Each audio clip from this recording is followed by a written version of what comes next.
চোর বিকালবেলা ফোন ফেরত দিয়ে যাবে। তাই নাকি? আরে তোমার ফোনে আমি এমন 3টা সেটিং অন করে রেখেছিলাম যেটা তুমিও জানো না। কিভাবে করলে? কি আপনারা জানেন না? তাহলে আজকে জেনে নিন, আপনার ফোন যদি চুরি হয়ে যায় তাহলে কেন চোর সেই ফোনটা নিয়ে কিচ্ছু করতে পারবে না। খুব সহজে ফোন খুঁজে পাওয়া যাবে। চোর তো ফোন সুইচ অফ করে দেবে। জানি তো, ফোন সুইচ অফ করে দিতে পারে। তার জন্য আমি একটা সেটিং অন করে রেখেছি। যে কোনো অ্যান্ড্রয়েড ফোনের সেটিং এ গিয়ে সিকিউরিটি এন্ড প্রাইভেসি অপশনটা খুঁজে বার করতে হবে। Required password to power off অপশনে যেতে হবে, সেটাকে আমি অন করে রেখেছি। এবার চোর যতবারই ফোন অফ করতে যাবে পাসওয়ার্ড চাইবে, ব্যাস অফ করতে পারবে না।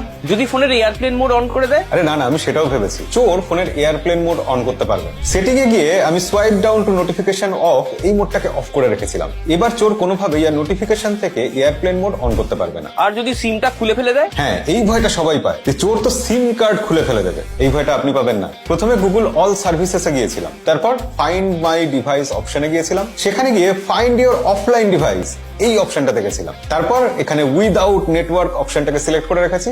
এবার চোর যদি সিম কার্ড খুলে ফেলেও দেয়, ফোন যদি অফলাইনও থাকে, তাও ফোনের কারেন্ট লোকেশন আমরা সব সময় দেখতে পাবো। কি এবার আপনারও মনে হচ্ছে তো ফোন চুরি হয়ে গেলে খুঁজে পেতে অতটা অসুবিধা হবে না? আর যদি আপনার কাছে স্যামসাং এর মোবাইল থাকে তাহলে ফাইন্ড মাই মোবাইল থেকে অফলাইন ফাইন্ডিং এই অপশনটাকে অন করে দিতে হবে।